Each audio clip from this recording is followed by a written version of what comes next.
Hello नमस्कार दोस्तों, हमारे YouTube चैनल पे आपका स्वागत है। आज हम लोग यहाँ पे स्टार्ट करने वाले हैं। ये 12th क्लास का मैथमेटिक्स का हाफ ईयरली का पेपर है। ये पेपर आपको बहुत कुछ सिखाने वाला है। यहाँ पे आपको सारी चीज़ें दिखने वाली हैं, किस टाइप के क्वेश्चंस पूछे जाते हैं, क्वेश्चन का पैटर्न क्या रहता है, पेपर का पैटर्न क्या रहता है, 1 मार्क्स के किस टाइप के क्वेश्चन पूछे जाते हैं, आपके फिल इन द ब्लैंक्स कैसे क्वेश्चन पूछे जाते हैं, कौन से चैप्टर से बड़ा क्वेश्चन बनता है, कौन से चैप्टर से छोटा क्वेश्चन बनता है, ये सारी की सारी चीज़ें यहाँ पे आप एनालिसिस करने वाले हो। अगर आपने अब तक नहीं किया है, सिर्फ और सिर्फ आप आए और आपने हाफ ईयरली एग्जाम दिया हो, घर पे पेपर पटक दिया जाके, तो आपको बहुत सारी चीज़ें यहाँ पे क्लियर नहीं होने वाली है। क्योंकि जब तक आपको चीज़ें क्लियर नहीं होंगी तब तक आप तैयारी किस बेसिस पे करोगे। कोई चैप्टर है उसमें बड़े क्वेश्चन भी है, छोटे क्वेश्चन भी है, लेकिन आप जब देखोगे आपका एग्जाम पैटर्न क्या है, ये जो हाफ ईयरली एग्जाम जो आपका पेपर बनाया है ये भी बोर्ड ने बनाया है, और यही पेपर आपका कौन बनाएगा, ये जो बोर्ड है वो क्या बनाएगा, आपका ईयरली जो बोर्ड एग्जाम का पेपर है वो बनाएगा। तो पैटर्न कुछ यही रहने वाला है। सबसे पहली चीज तो ये है, आपको पैटर्न पता होना चाहिए। क्वेश्चन उसके बाद की चीज है कि क्वेश्चन आपको आ रहा है या नहीं आ रहा, लेकिन आपको यही पता नहीं कि पैटर्न क्या है, क्वेश्चन पूछा किस टाइप का जाएगा, 1 नंबर का होगा, 2 नंबर का होगा, आधे नंबर का होगा, किस टाइप के क्वेश्चन होंगे, 1 नंबर में कितना बड़ा क्वेश्चन आ सकता है, 2 नंबर में कितना बड़ा क्वेश्चन आ सकता है, वो सारी की सारी चीजें अगर इस पेपर को आप एनालिसिस करोगे ना तो सारी की सारी चीजें क्लियर हो जाएंगी। तो यहाँ पे मैं कुछ आपको क्वेश्चंस तो बता ही रहा हूँ, यहाँ ये क्वेश्चन इस टाइप के आएंगे, बाकी हम सॉल्यूशन भी देखेंगे, इनके क्या क्या सॉल्यूशन आपको दिखने वाले हैं। क्लियर है ना। तो हो सकता है ये एक वीडियो में खत्म नहीं हो पाए तो नेक्स्ट इसका वीडियो और आ जाएगा, उसमें सारी चीजें आपकी कवर हो जाएंगी, पूरा आपका हाफ ईयरली का पेपर जो है वो कवर हो जाएगा। तो अपन देरी नहीं करते हुए और आगे बढ़ते हैं। आपके स्क्रीन पे जो पहला क्वेश्चन दिख रहा है 1 मार्क्स का क्वेश्चन है, और ये आपका जो क्वेश्चन है वो किससे है, वेक्टर 3D से है। आपका किससे है, वेक्टर 3D जो चैप्टर है आपका उससे ये क्वेश्चन है। और क्या पूछा गया है आपको, ये पूछा गया है कि y अक्ष की क्या दिक कोज्या है, मतलब direction cosine of y axis. तो आपको अगर क्वेश्चन 1 की बात करूं, जो क्वेश्चन 1 है इसमें आपको क्या दिक कोज्याएं पूछी गई है, क्या पूछी गई है, दिक कोसाइन, क्या पूछा गया है, दिक कोसाइन, डायरेक्शन कोसाइन पूछे गए हैं। दिक कोज्याएं हिंदी में बोलते हैं अपन इनको, क्या बोलते हैं, कोज्याएं। मतलब आपको जो पूछे गए हैं वो डायरेक्शन कोसाइन पूछे गए हैं। क्या पूछे गए हैं, डायरेक्शन कोसाइन। कभी भी आप डायरेक्शन कोसाइन कैसे निकालोगे, आपको पता है कि 3 एक्सिस है आपके पास, एक है y एक्सिस, एक है x एक्सिस और एक है आपकी z एक्सिस। क्या है, एक है z एक्सिस। आपको इस वाली एक्सिस, ये जो y एक्सिस है, इसके आपको क्या निकाले हैं, डायरेक्शन कोसाइन निकालने हैं। इसके क्या निकालने हैं, आपको डायरेक्शन कोसाइन निकालने हैं। बेटा जो डायरेक्शन कोसाइन होते हैं वो क्या क्या होते हैं, cos alpha, cos beta and cos gamma. Cos alpha क्या होता है कि जिस भी लाइन के आप डायरेक्शन कोसाइन निकाल रहे हो वो लाइन x एक्सिस के साथ जो एंगल बनाती है उसको अल्फा बोलते हैं। क्या क्या होते हैं आपके डायरेक्शन कोसाइन को अपन L, M और N से डिनोट करते हैं। L इक्वल टू क्या होता है, cos alpha, M equal to क्या होता है, कॉस बीटा, और N इक्वल टू क्या होता है, कॉस गामा। ये अल्फा बीटा गामा क्या है, ये अल्फा बीटा गामा क्या है, x एक्सिस, y एक्सिस और z एक्सिस से जो एंगल बना रही है जिसके हमें निकालना है वो चीज, ये अल्फा बीटा गामा क्या है, ये अल्फा क्या है, जिस लाइन का निकाल रहे हैं वो लाइन x एक्सिस से कितना एंगल बना रही है वो है अल्फा की वैल्यू। आप किसका निकाल रहे हो, आप निकाल रहे हो इस y वाली, y एक्सिस का खुद का ही निकाल रहे हो। तो ये जो y एक्सिस है वो x एक्सिस के साथ कितना एंगल बना रही है, 90, मतलब अल्फा की वैल्यू कितनी हो गई, 90 डिग्री। क्लियर है ना। अब आप देखोगे बीटा क्या होता है, बीटा वो होता है कि जिस एक्सिस का आप निकाल रहे हो वो y एक्सिस से कितना एंगल बना रही है। यहाँ पे आप y एक्सिस, खुद y एक्सिस की बात कर रहे हो तो जो खुद y एक्सिस है वो खुद के साथ 0 डिग्री एंगल बनाएगी। इसका मतलब जो बीटा की वैल्यू है वो आपकी 0 डिग्री यहाँ पे मिल गई। ये जो क्वेश्चन है ये बहुत सारे क्वेश्चन इससे कवर हो जाएंगे। कभी कोई लाइन दे रखी हो, उस लाइन के आपको डायरेक्शन कोसाइन पूछे जाएं, किसी भी एक्सिस के, तीनों एक्सिस में से किसी एक्सिस के पूछे जाएं, अगर आपको निकालने आते हैं तो बहुत आसान काम हो जाएगा। अदरवाइज आप रट्टा मारते फिरोगे कि एक्स एक्सिस के ये होते हैं, वाई एक्सिस के ये होते हैं और जेड एक्सिस के होते हैं। मैं लगाने को सीधा भी टिक लगा दूंगा, यहाँ इसका ये वाला आंसर आने वाला है, लेकिन वो आया कैसे वो चीजें आपको क्लियर होनी चाहिए।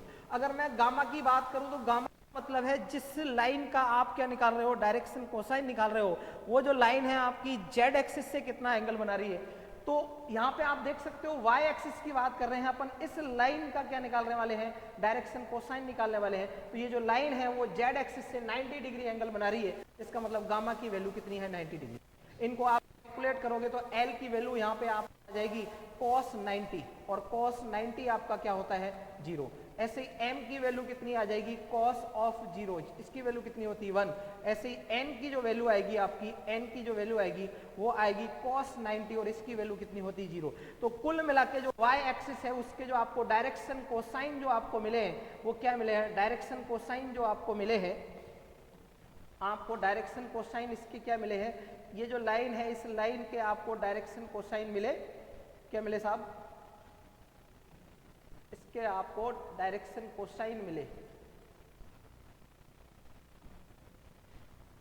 ये जो y एक्सिस है तो y एक्सिस के जो डायरेक्शन कोसाइन आपको मिल गए वो क्या मिला आपको, 0, 1 एंड 0, ये मिल गए। तो आप इसमें ऑप्शन देख सकते हो, ऑप्शन नंबर आपका जो सी है वो आपका करेक्ट आंसर हो जाएगा। क्लियर है ना।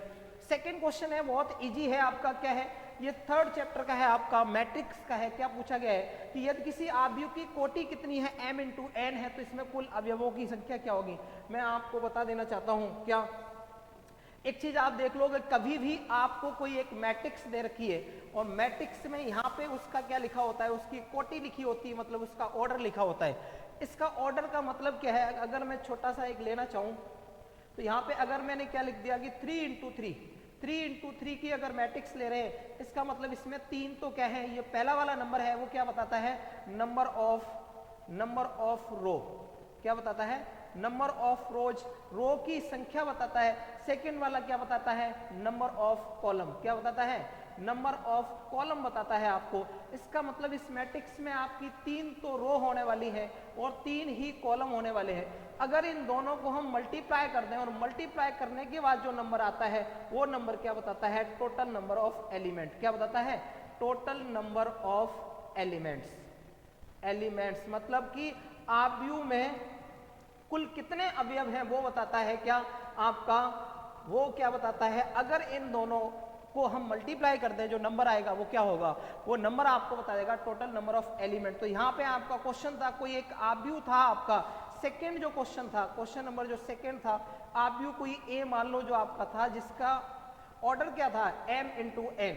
तो बेटा इसमें जो कुल नंबर होंगे अगर इन दोनों को मल्टीप्लाई करके लिख दिया जाए mn आएगा, ये क्या होगी, कुल अवयवों की संख्या, क्या होगी, ये कुल अवयवों की संख्या, क्या होगी, कुल अवयवों की संख्या, मतलब कि टोटल नंबर ऑफ एलिमेंट्स कितने होंगे, mn होंगे। आप देख सकते हैं इसमें mn, इसमें क्या होगा, इसमें टोटल नंबर ऑफ एलिमेंट क्या होंगे, mn। आपका डी ऑप्शन क्या हो जाएगा, करेक्ट ऑप्शन। क्लियर है ना। नेक्स्ट अपन बढ़ते हैं और नेक्स्ट देखते हैं क्या है, नेक्स्ट आप क्या है, नेक्स्ट क्वेश्चन है, एक आपको मैट्रिक्स दे रखी है और मैट्रिक्स ये रही और पूछा गया है कि आपको इसमें किसकी वैल्यू पूछी गई है, इसमें आपको वैल्यू पूछी गई है किसकी, आप देख सकते हो इसमें आपके वैल्यू पूछी गई है, ए मैट्रिक्स आपके ये दे रखी है और इसमें आपको वैल्यू पूछी गई है 3 ऑफ ए की वैल्यू क्या होगी। तो इसको आप बहुत सारे तरीके से कर सकते हो, बाकी अगर आप देखा जाए तो आप कैसे देखोगे इसको, मैट्रिक्स देखो तो दिखाने की कोशिश करूं, कोई एक मैट्रिक्स है, मान लो एक छोटी सी मैट्रिक्स ए ली मैंने, क्या ली, ए, ये आपका 2 है, ये 3 है, ये 5 है, ये 6 है। क्लियर है ना। अब देखो और छोटा अपन दूसरा ले लेते हैं, छोटे छोटे एलिमेंट्स के ले लेते हैं, छोटे छोटे एलिमेंट्स ले लेते हैं, 1 2 3 1।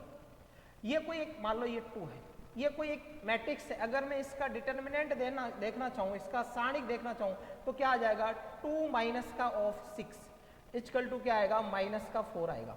अब मैं इसको क्या कर रहा हूँ, 2 से मल्टीप्लाई कर रहा हूँ, किससे मल्टीप्लाई कर रहा हूँ, 2 से मल्टीप्लाई कर रहा हूँ, फिर देखना चाह रहा हूँ कि क्या आएगा। तो हमने 2 से मल्टीप्लाई किया और क्या आ गया आपका, ये 2 आ गया, ये 4 आ गया, ये आपका 6 आ गया, ये 4 आ गया।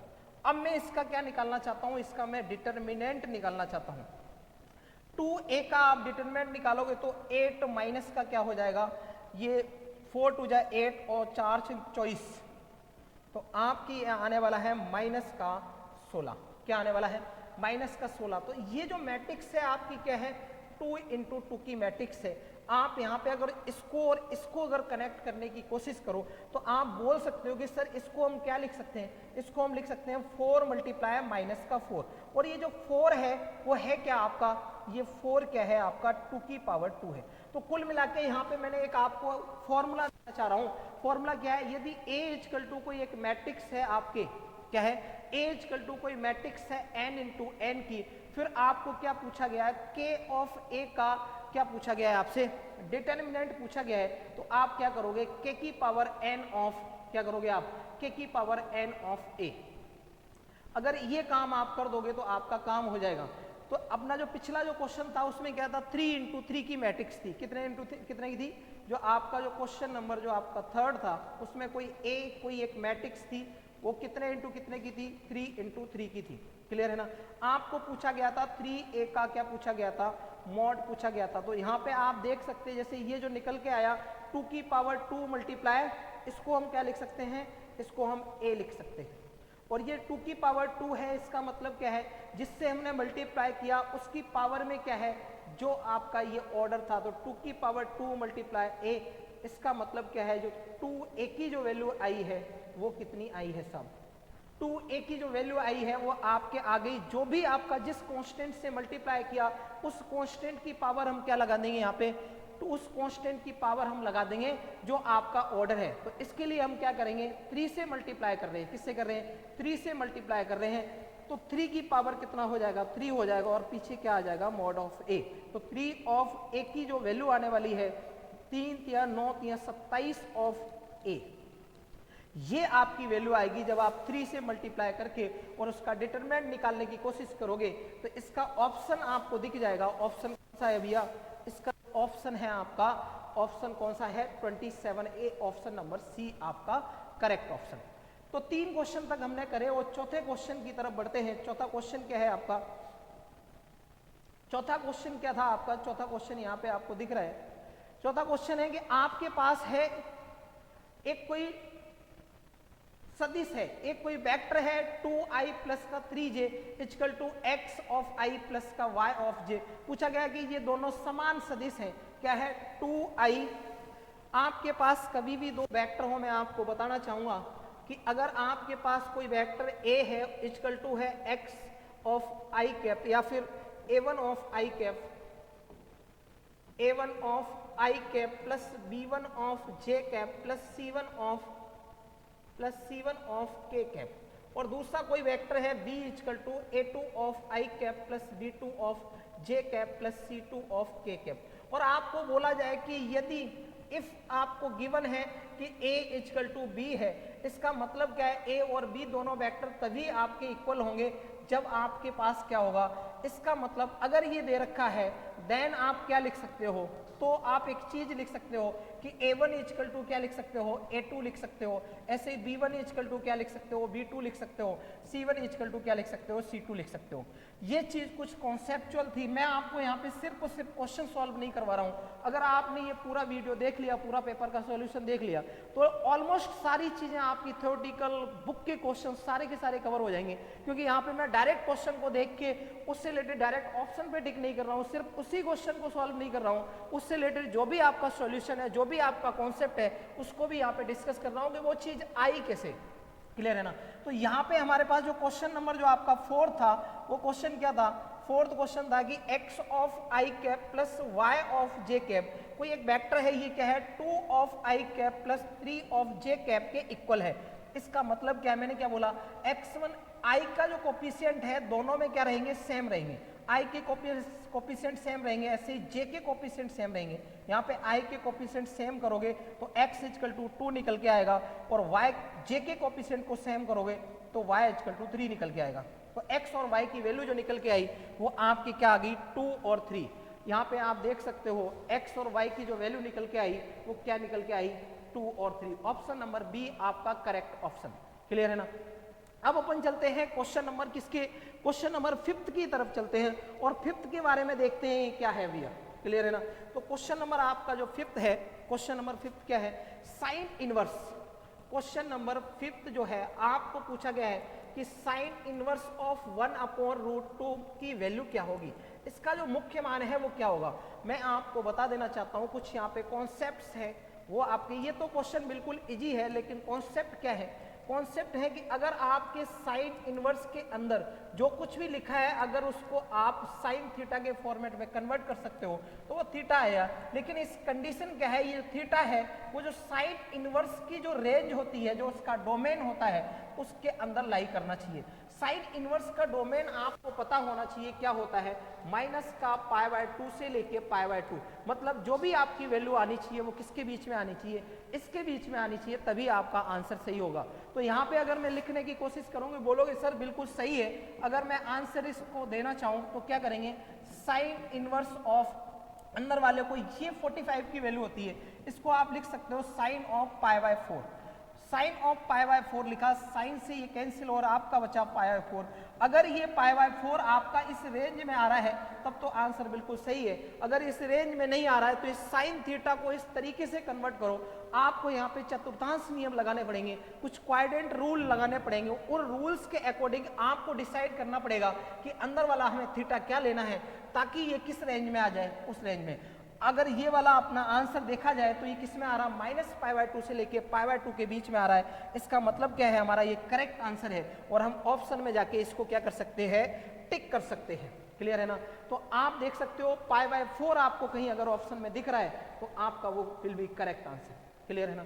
अब अपन आते हैं क्वेश्चन नंबर 6 की तरफ बढ़ते हैं। क्वेश्चन नंबर 6 है 1 2 3 हो तो यदि ए कोई एक सेट दे रखा है, कोई एक समुच्चय दे रखा है, उसमें एलिमेंट है 1 2 3 और अलग से एक क्या ले रखा है, एक पेयर ले रखा है 1,2। ये किसी रिलेशन का पेयर है, किसी संबंध का एक पेयर है, किसी संबंध का एक एलिमेंट है। और पूछा गया कि इसको लेने के बाद अगर इसके साथ में क्या बनाऊं, अगर इसके तुल्यता संबंध बनाए मतलब इक्विवेलेंस रिलेशन बनाए तो ऐसे कितने रिलेशन बनेंगे जो कि इंक्लूड करते हैं 1,2 को। तो हम एक पेज लेंगे और यहाँ पे क्वेश्चन करेंगे। क्वेश्चन नंबर ये कौन सा था आपका, क्वेश्चन नंबर 6 था शायद, क्या था, क्वेश्चन नंबर हम 6 की तरफ बढ़ रहे हैं। क्वेश्चन नंबर जो आपका 6 है वो क्या है साहब, क्वेश्चन नंबर 6 है कि आपसे पूछा गया है, क्या पूछा गया है कि a = आपको दे रखा है 1 2 और 3 और बोला गया कि आपको क्या करना है, एक एलिमेंट लेना है 1,2। इसको इंक्लूड करते हुए, इसको इंक्लूड करते हुए, क्या करते हुए, इंक्लूड करते हुए, क्या हमें बताना है, करते हुए हमें बताना है साहब, हमें बताना है, क्या बताना है, total number of equivalence relation.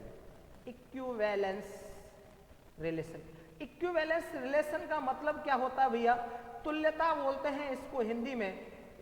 तुल्यता रिलेशन क्या होता है, इक्विवेलेंस रिलेशन क्या होता है, ऐसा रिलेशन, ऐसा संबंध जो कि आपका स्वतुल्य भी हो, क्या हो, स्वतुल्य भी हो, सममित भी हो, सममित भी हो और आपका संक्रामक भी हो, क्या हो, संक्रामक भी हो, मतलब जो कि आपका सिमेट्रिक भी हो और आपका आइडेंटिटी भी हो और आपका क्या हो, सेमेटिक भी हो और आपका ट्रांजिटिव भी हो। मतलब कि तीनों के तीनों अगर ऐसे होंगे तो फिर क्या होगा, तो हम बोल सकते हैं कि ये इसकी जो टोटल नंबर ऑफ जो इक्विवेलेंस रिलेशन है वो आएंगे। यहाँ पे हम लोग इसके हाफ ईयरली जो आपका एग्जाम है उसके अपन पेपर सॉल्यूशन की तरफ बढ़ रहे हैं। यहाँ पे सिर्फ और सिर्फ मैं क्वेश्चन का आपका डायरेक्ट टिक लगा के नहीं कर रहा हूँ, यहाँ पे मैं आपको बताना चाहूंगा कि ये जो क्वेश्चन है इसके पीछे का राज क्या है, इसके पीछे का कॉन्सेप्ट क्या है। मैं एक एक क्वेश्चन के पीछे का आपको कॉन्सेप्ट बता रहा हूँ ताकि अगर आपने ये सॉल्यूशन पूरा कर लिया तो मैं बताना चाह रहा हूँ कि अगर आपने पूरा इस सॉल्यूशन को देख लिया तो लगभग 60 से 70% आपकी मैथमेटिक्स इस एक पेपर से कंप्लीट होने वाली है। क्योंकि यहाँ पे सिर्फ एक क्वेश्चन को अपन सिर्फ सॉल्व ही नहीं कर रहे हैं, उसके पीछे की जो भी कहानी है वो सारी की सारी डिस्कस कर रहे हैं। क्लियर है ना। तो इस क्वेश्चन को हम देखेंगे और यहाँ पे इक्विवेलेंस रिलेशन बनाने की कोशिश करेंगे। R1 को अगर मैंने बनाया, मान लो इक्विवेलेंस के लिए सबसे पहले हमें क्या बनाना पड़ेगा, स्वतुल्य बनाना पड़ेगा। तो 1,1 देखा, 2,2 भी लाना पड़ेगा और 3,3 भी लाना पड़ेगा। बोलोगे सर क्यों, ये इक्विवेलेंस के लिए हमें सबसे पहले स्वतुल्य बनाना पड़ेगा। स्वतुल्य के लिए मतलब क्या है, रिफ्लेक्सिव, इसको क्या बोलते हैं, स्वतुल्य को हम इंग्लिश में बोलते हैं रिफ्लेक्सिव। सॉरी पहले मैंने इसको आइडेंटिटी बोल दिया था, इसको रिफ्लेक्सिव बोलते हैं, इसको सेमेटिक बोलते हैं और ट्रांजिटिव बोलते हैं। तो रिफ्लेक्सिव के लिए जो स्वयं से रिलेटेड हैं, जो खुद से रिलेटेड है, वो सारे के सारे पेयर आने चाहिए। भाई साहब ने बोल रखा है कि इनके बिना तो काम चलेगा ही नहीं, तो अगर मैंने 1,2 ले लिया तो हमें 2,1 भी लेना पड़ेगा। अब आप चेक कर सकते हो क्या ये आपका स्वतुल्य है क्या? बिल्कुल है। जैसे ही हमने इनको देखा तो हमें क्या मिला, क्या सर ये आपका जो है वो सममित है क्या? तो आपने बोला सर 1,2 है, तो 2,1 भी यहाँ पे दिख रहा है, तो ये क्या है आपका स्वतुल्य है, मतलब सेमेटिक है। अब हमें चेक करना होता है क्या, संक्रामक। संक्रामक के लिए हमें क्या करना पड़ता है, अगर a, b है belongs to r and b, c also belongs to r, then हमारे पास क्या होना चाहिए, a, c, मतलब a, c also belongs to r होना चाहिए। अगर ये दो चीज दे रखी है, यदि ये दी हुई है, क्या है, अगर ये दी हुई है तो क्या होना चाहिए, तो ये होना चाहिए। हम चेक कर रहे हैं यहाँ पे, क्या हमारे पास 1,2 था, मतलब a, b मिल गया। अब कोई ऐसा है जो b से स्टार्ट हो रहा है, आपके पास है कि सर ये है और ये है, इसका मतलब इन दोनों को हटाने के बाद, इन दोनों को जो सेम है उनको हटाने के बाद जो बचा वो भी होना चाहिए। इन दोनों को हटाने के बाद 1,1 बचा हमारे पास है। इसका मतलब क्या है साहब, इसका मतलब ये जो रिलेशन है वो आपका इक्विवेलेंस रिलेशन है। एक रिलेशन हमने बना दिया इक्विवेलेंस, और बनाने की कोशिश करेंगे। वो ये कह रहा है ऐसे कितने बना सकते हैं, तो बोलोगे सर इक्विवेलेंस के लिए आपकी मजबूरी होगी कि आपको 1,1 लेना पड़ेगा, 2, आपको 2 लेना पड़ेगा, 3, आपको 3 लेना पड़ेगा। अब 1,2 तो लेना ही है, क्योंकि इसके बगैर तो काम चलेगा ही नहीं, और 1,2 लिया तो आपको 2,1 भी लेना पड़ेगा, तभी ये सेमेटिक होगा, तभी ये संक्रामक होगा। बेटा अब बोलोगे सर ये तो आपने पहला ही बना दिया, इसमें नया क्या किया? अब नया हम कर रहे हैं, एक एलिमेंट और ऐड कर रहे हैं। मैंने बोला कि 1, आप 3 ले लो, क्या ले लो, 1,3 ले लो। तो बोलो सर 1,3 लिया तो हमारे पास 3,1 भी होना चाहिए। अगर 3,1 भी है तभी ये सिमेट्रिक होगा। अगर मैं यहीं पे रोक के और इसको चेक करना चाहूँ, क्या बेटा ये आपका जो है वो आपका संक्रामक है या नहीं है, तो यहाँ तक की कहानी हमने देख ली थी। सिर्फ इस पेयर को इंक्लूड किया अपन ने एक्स्ट्रा, इसको चेक कर लेते हैं। 1,3 मैंने बोला कि कोई भी मान लो a, b से स्टार्ट हुआ है तो b से कुछ स्टार्ट होना चाहिए, b, c, फिर इन दोनों के बाद जो बचा हुआ है उसको हम क्या करेंगे, कैंसिल करेंगे। तो यहाँ पे अपन इक्विवेलेंस रिलेशन की बात कर रहे हैं। यहाँ पे एक 1,3 है एंड 3,1 है। अगर इन दोनों को हटाया जाए तो 1,1 ऑलरेडी हमारे फंक्शन में है, ऑलरेडी हमारे रिलेशन में है। इसका मतलब ये जो रिलेशन है ये भी क्या है, आपका इक्विवेलेंस रिलेशन है। क्लियर है ना। अगर मैं R3 और बनाने की कोशिश करूं और एक और बनाने की कोशिश करूं तो भैया यहां से यहां तक तो मामला सब कुछ सेट है। अगर मान लो आपने 2,3 ले लिया, अब आपको क्या लेना पड़ेगा, 3,2 भी लेना पड़ेगा, बहुत सारी चीजें। अगर देखा जाए तो यहाँ पे सिर्फ और सिर्फ आपके कितने बनने वाले हैं, 2 बनने वाले हैं। आगे जैसे अपन और इंक्लूड करेंगे आपकी चीजें गड़बड़ा जाएंगी। अगर स्वतुल्य है, सम्मित है तो संक्रामक नहीं हो पाएगा, अगर संक्रामक है तो सम्मित नहीं हो पाएगा। तो इसमें जो टोटल आपके जो रिलेशन बन रहे हैं, इक्विवेलेंस रिलेशन, वो आपके कितने बन रहे हैं। यहाँ कोई डायरेक्ट आपके पास फॉर्मूला नहीं है कि सर अगर इतने एलिमेंट है तो इसमें कितने इक्विवेलेंस बनेंगे, आप बता दो। कोई डायरेक्ट फॉर्मूला नहीं है, आपको यहाँ पे चीजें करके देखनी पड़ेंगी। इक्विवेलेंस का मतलब क्या होता है वो चीजें मैंने आपको यहाँ पे समझाई, इस क्वेश्चन को किया, और इसका आंसर जो आप टिक करोगे वो आप कौन सा टिक करोगे, इसमें जो इक्विवेलेंस रिलेशन बनने वाले हैं वो आपके 2 बनने वाले हैं। क्लियर है ना। अब अपन बढ़ते हैं नेक्स्ट स्लाइड की तरफ और नेक्स्ट अपन देखते हैं क्या क्या आपको इसमें देखने को मिल रहा है। तो भैया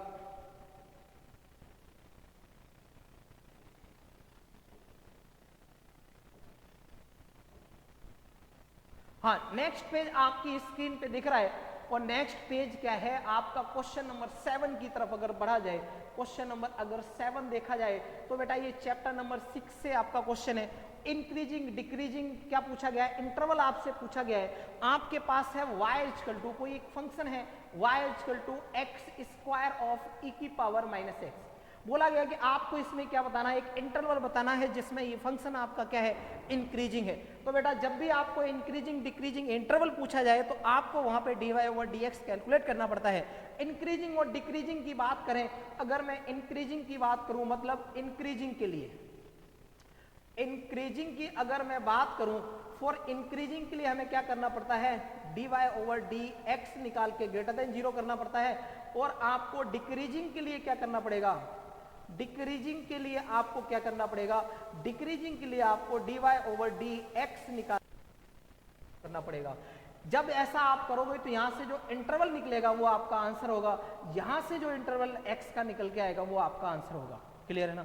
तो यहाँ पे हम dy/dx निकालेंगे तो d/dx ऑफ अगर y का किया जाए, इधर भी हम करेंगे तो x स्क्वायर को छोड़ दिया और e की पावर -x का किया तो e की पावर -x मल्टीप्लाई -x का करेंगे तो -1 आ जाएगा। और आगे क्या होगा, एक्स स्क्वायर को छोड़ दिया, e की पावर -x का किया प्लस के ऑफ e की पावर -x का छोड़ दिया और x स्क्वायर का किया तो आपका 2x आया। यहाँ पे अब आप देख सकते हो पूरे में से कुछ आपको कॉमन दिख रहा होगा। कॉमन क्या दिख रहा है, e की पावर माइनस का x आपको कॉमन आता हुआ नजर आ रहा है। यहाँ पे आपके क्या बचने वाला है, प्लस का 2x और माइनस का x स्क्वायर। क्या बचने वाला है, प्लस का 2x माइनस का x स्क्वायर। अगर और आगे बढ़ा जाए तो हमने क्या किया सर, x को कॉमन और ले लो तो माइनस का x मल्टीप्लाई x को कॉमन लिया, 2 माइनस x बचा। ये किसकी वैल्यू निकल के आ गई, ये dy/dx की वैल्यू निकल के आ गई। किसकी आई, dy/dx की वैल्यू। मैंने आपको इधर देखो साइड में बता रखा है, इंक्रीजिंग के लिए आपको क्या करना पड़ेगा, जो भी आपने dy/dx निकाला उसको आपको ग्रेटर देन 0 पुट करना पड़ेगा। क्या करना पड़ेगा, ग्रेटर देन 0। तो यहाँ पे हम एक काम करेंगे, फॉर इंक्रीजिंग की बात करें, फॉर इंक्रीजिंग की बात करें मतलब वर्धमान की बात करें, आपको क्या करना है, dy/dx इज ग्रेटर देन 0। बेटा इसका मैं डायरेक्ट टिक भी लगा सकता था, ऑब्जेक्टिव है, ऑब्जेक्टिव की तरीके से करा सकता था, लेकिन अगर मैं वही करा देता सिर्फ और सिर्फ आपका एक ये पेपर सॉल्व होता। लेकिन अगर इस तरीके से आप देखो तो इस पेपर के साथ में आपकी पूरा रिवीजन हो रहा है, पूरे सारे कॉन्सेप्ट क्लियर हो रहे हैं। अगर आपने नहीं भी पढ़ा है इस टाइप के 4-5 पेपर के आप सॉल्यूशन देख लोगे ना, आपको कभी किताब उठाने की जरूरत नहीं पड़ेगी। ऑलमोस्ट आप 90-95% आराम से कर जाओगे इन चीजों से, क्योंकि यहाँ पे सिर्फ और सिर्फ आपको क्वेश्चन का सॉल्यूशन नहीं मिल रहा है, उसके साथ में उसके आसपास की जितनी भी समस्याएं हैं वो सबका सॉल्यूशन मिल रहा है। क्लियर है ना? तो यहाँ पे हम देखेंगे तो हमारे पास क्या आया, e की पावर माइनस का x मल्टीप्लाई में x और 2 minus x is greater than क्या मिला, 0 मिला। बेटा ये e की पावर माइनस एक्स है, चाहे प्लस का x हो e की पावर में, चाहे माइनस का x हो, ये ऑलरेडी क्या होता है, हमेशा ये क्या रहता है, पॉजिटिव रहता है। आप स्टार बना के, स्टार पॉइंट बना के लिख सकते हो, e की पावर चाहे प्लस x हो चाहे माइनस x हो, it is always greater than 0। क्यों होता है 0? मान लो e की पावर प्लस का 2 ले लिया, ये तो 0 है ही, e की वैल्यू 2 पॉइंट समथिंग स्क्वायर करेंगे तो पॉजिटिव आएगा, लेकिन e की पावर -2 ले लिया तो ये भी 1 अपॉन e की पावर +2 बन जाएगा। और 1 अपॉन कुछ प्लस से हम क्या करेंगे, कुछ भी आएगा उससे हम डिवाइड करेंगे तो वैल्यू तो आपकी आएगी, लेकिन जो भी आएगी वो क्या आएगी, ग्रेटर देन 0 आएगी। तो जब भी कभी भी इस तरीके की क्या हो, इनइक्वालिटी लगी हो, और अगर आपके पास पक्का वाला पॉजिटिव है, आपको पता है कि इसके बारे में 100% मैं कह सकता हूं कि हमेशा पॉजिटिव रहेगा, तो आप उसको कचरा समझ के कहां भेज दो, 0 की तरफ, अपॉन में भेज सकते हो। मतलब इसका कोई सेंस नहीं है, हमारी इनइक्वालिटी में, हमारे इंटरवल निकालने में इसका कोई भी इसका क्या नहीं है, सेंस नहीं है, कोई इसका रोल नहीं है। तो इसको हम इधर भेज देंगे तो इधर क्या बचेगा, x of 2 minus x is greater than 0। क्या करेंगे क्या करेंगे बेटा? अब देखो एक चीज आपको बताऊं, यहां से अगर मैं निगेटिव साइन को कॉमन लेना चाहूंगा तो माइनस का आएगा x और यहां पे क्या आएगा, x माइनस 2 और ग्रेटर देन 0। जब निगेटिव को अपने इनइक्वालिटी की दूसरी साइड भेजते हैं तो इनइक्वालिटी का साइन क्या हो जाता है, चेंज हो जाता है। तो x ऑफ x माइनस 2 ये इनइक्वालिटी चेंज हो जाएगी और यहां तक आ जाएगी। हमें इसका क्या निकालना है, हमें इंटरवल निकालना है। बेटा जब आप इसको 0 करोगे तो ये आपका 0 मिलेगा, और जब आप इसको 0 करोगे तो यहां से आपको वैल्यू 2 मिलेगी।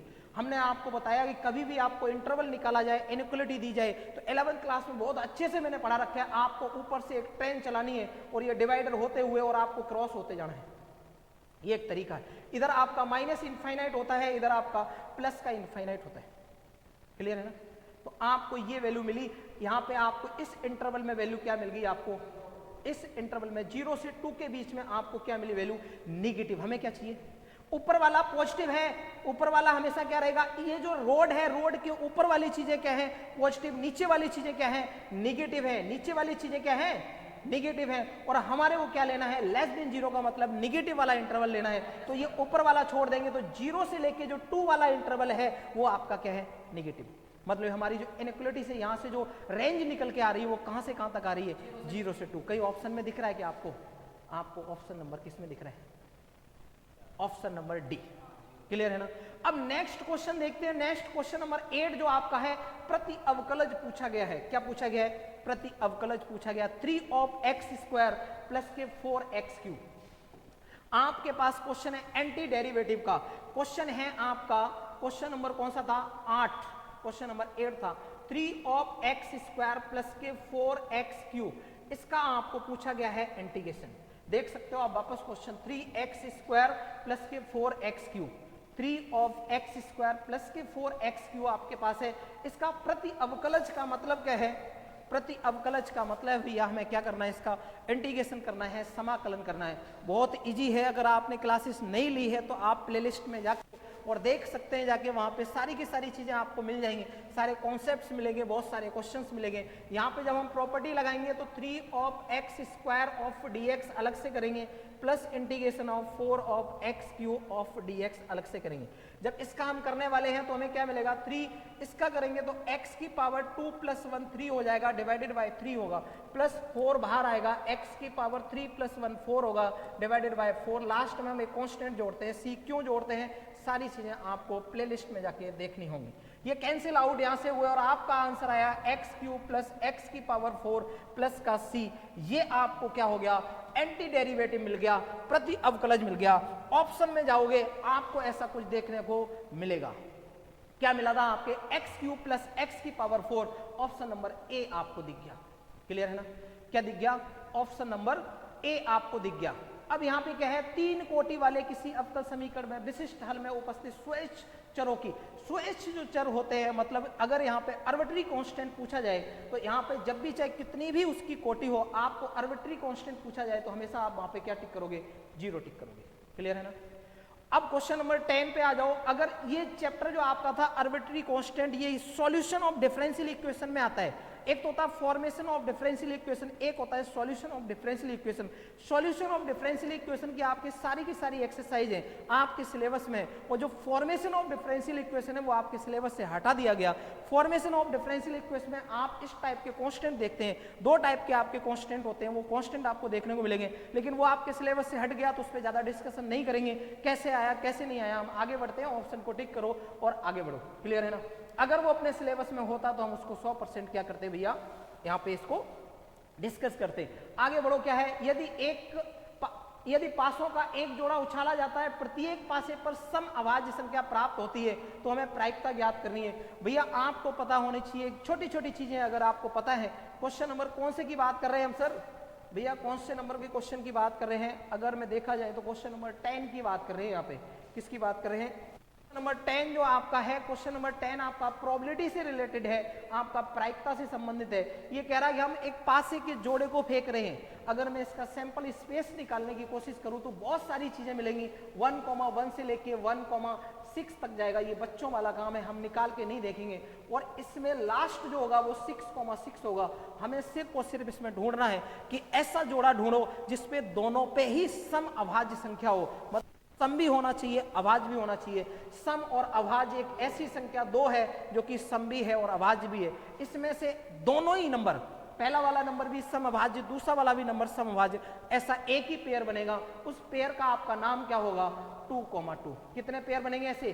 सिर्फ और सिर्फ 2,2 का एक पेयर होगा, जो कि क्या होगा? दोनों पे ही सम अभाज्य संख्या होगी, ऐसा एक पेयर है।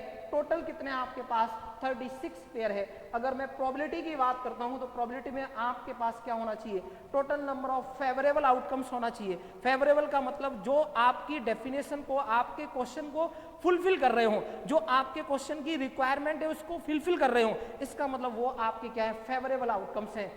बाकी टोटल में क्या आता है? जो सैंपल स्पेस में होते हैं। अगर मैं प्रोबेबिलिटी निकालूं तो भैया जो हमारा फेवरेबल है वो सिर्फ और सिर्फ एक ही है, यही सिर्फ हमारी क्वेश्चन की कंडीशन को फुलफिल कर रहा है। इसकी वैल्यू कितनी? 1 है। टोटल कितने हैं? Number of 36। अगर यहाँ से प्रोबेबिलिटी की बात करी जाए तो इसका जो आंसर आने वाला है आप चेक करके देख सकते हैं। इसका जो आंसर है 1/36 आपको ऑप्शन में दिख रहा होगा। क्लियर है ना?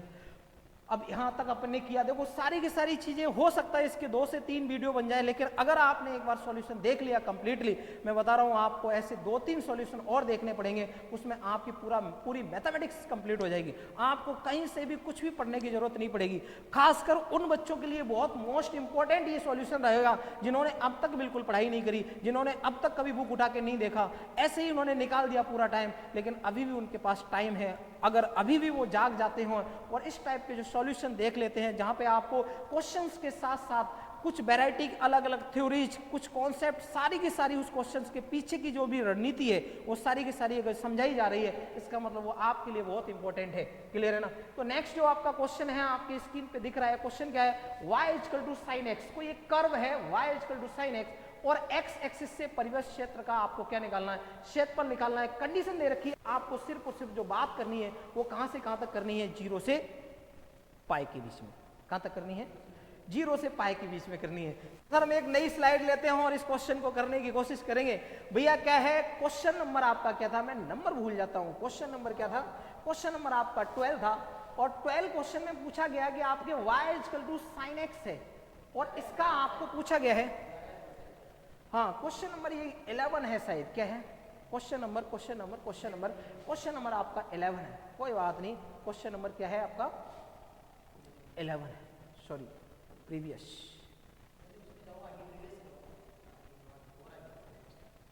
हाँ y equal to sine X है और आपको पूछा गया कि आप जो x है वो 0 से पाई के बीच में आपको इसका क्या बताना है, एरिया बताना है। बेटा इसके लिए आपको 1-2 चीजें आनी चाहिए। वो 1-2 चीजें क्या है कि आपको एक चीज आनी चाहिए कि इसका ग्राफ क्या होता है। साइन एक्स का अगर ग्राफ देखोगे तो आपको ये ऐसा कुछ दिखेगा, साइन एक्स का ग्राफ। बोलोगे सर कॉस एक्स का क्या होता है, मैं आपको कॉस एक्स भी बता दूंगा क्या होता है। ये y रहा, ये x रहा। अगर मैं यहाँ पे देखना चाहूँ तो ये होता है 0 और यहाँ पे होता है आपका पाई, यहाँ पे होता है 2 पाई और यहाँ पे होता है 3 पाई। हमें क्या पूछा गया है, ये वाला एरिया पूछा गया है। कहां से कहां तक का पूछा गया है, 0 से पाई तक का पूछा गया है। बेटा जो एरिया का फॉर्मूला है इसका मतलब क्या है, हमें ये x इक्वल टू, इसको ये y एक्सिस भले ही है लेकिन इसकी जो इक्वेशन होती है वो x इक्वल टू 0 होती है। अगर मैं यहाँ पे इक्वेशन देखना चाहूँ, ये x इक्वल टू पाई है, मतलब हमें कहां से कहां तक पता है, x इक्वल टू 0 से लेके x इक्वल टू पाई तक पता है। किसकी लिमिट पता है हमें, किसकी लिमिट पता है, x की लिमिट पता है या y की लिमिट पता है। अगर x की लिमिट पता है बेटा तो पीछे आपको dx लगाना पड़ेगा। क्या लगाना पड़ेगा? अगर मेरे को x की लिमिट पता है तो पीछे dx आएगा। अगर पीछे dx आया तो यहाँ पे y लिखना पड़ेगा। क्या लिखना पड़ेगा? y। क्लियर है ना? अगर हाँ, अगर मैंने क्या किया, अगर पीछे लिमिट y की पता है, मान लो हमें ये वाली लिमिट पता होती तो पीछे dy लिखते और पीछे क्या लिखते, x लिखते। लिमिट कहां से कहां तक पता है, 0 से लेके पाई तक पता है। क्लियर है ना? ये बन गया फॉर्मूला। आपको रटने की जरूरत नहीं है, आपको कभी भी किसी भी फॉर्मूले को रटने की जरूरत नहीं है। मैंने आपको फॉर्मूला बनाना सिखाया कि एरिया का आपको फॉर्मूला कैसा बनाना है। जब भी आपको जिसकी भी लिमिट पता है, अगर x की लिमिट पता है तो पीछे dx आएगा, लिमिट लगा दो, अंदर y आएगा। y की वैल्यू आप देख सकते हो कितनी है भैया, 0 से पाई की बात करें, y की वैल्यू आपकी कितनी है, साइन x है ऑफ dx। क्या मिला आपको? नहीं भैया, ये जो साइन एक्स है ये पूरा एक फंक्शन है, x अकेला नहीं है, ये साइन एक्स पूरा है।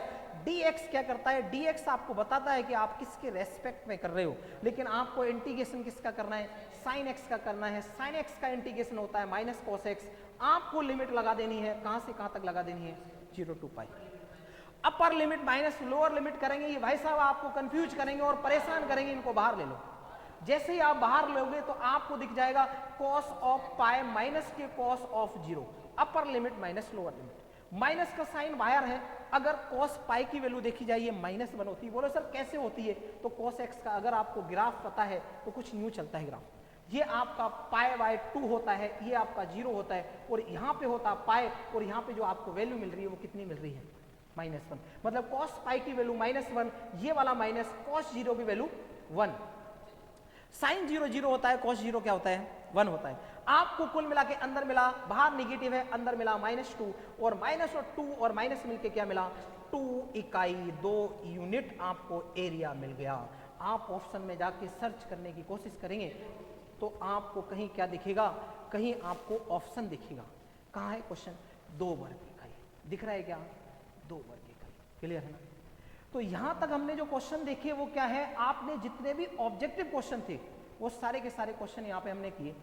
नेक्स्ट वीडियो जो आएगा उसको जितने भी 1 मार्क्स के जो भी आपके फिल इन द ब्लैंक्स और बाकी जो आपके हैं अति लघु उत्तरात्मक जो प्रश्न है वो सारे के सारे कवर करेंगे। बेटा अगर मेरी बात आप मानो तो इस वीडियो को, इस सॉल्यूशन को जरूर देखना। एक वीडियो नहीं, इसके 2, 3, 4 पार्ट में ये डिवाइड होगा और वो सारे के सारे जो लेक्चर हैं आपके लिए मोस्ट इंपॉर्टेंट रहेंगे। खासकर उनके लिए रहेंगे जिन्होंने मैथमेटिक्स स्ट्रीम चूज तो कर ली लेकिन मैथमेटिक्स पे काम नहीं किया। मैथमेटिक्स एक ऐसा सब्जेक्ट है, ये रेगुलर मेहनत चाहिए, रेगुलर ये कहता है हमारे टच में रहो। अगर आप नहीं भी रहे ना, फिर भी अगर आप लास्ट में भी आके आ जाओगे और इसका साथ दे दोगे, इस टाइप के 2-4 सॉल्यूशन पेपर देख लोगे, आपको कोई समस्या नहीं आएगी। जितना आपने सोचा नहीं होगा उससे ज्यादा आपके मार्क्स आएंगे, क्लियर है ना। तो आज अपन ने यहाँ तक जितने भी आपके ऑब्जेक्टिव क्वेश्चन थे वो सारे के सारे कवर किए। नेक्स्ट वीडियो में जो भी बाकी रह गया वो सारा करेंगे, कोशिश करेंगे सारा खत्म हो जाए, नहीं होगा तो एक पार्ट और लेके आएंगे। सारी की सारी चीजें आपके सामने रखेंगे with concept, with question, with answer. Thank you.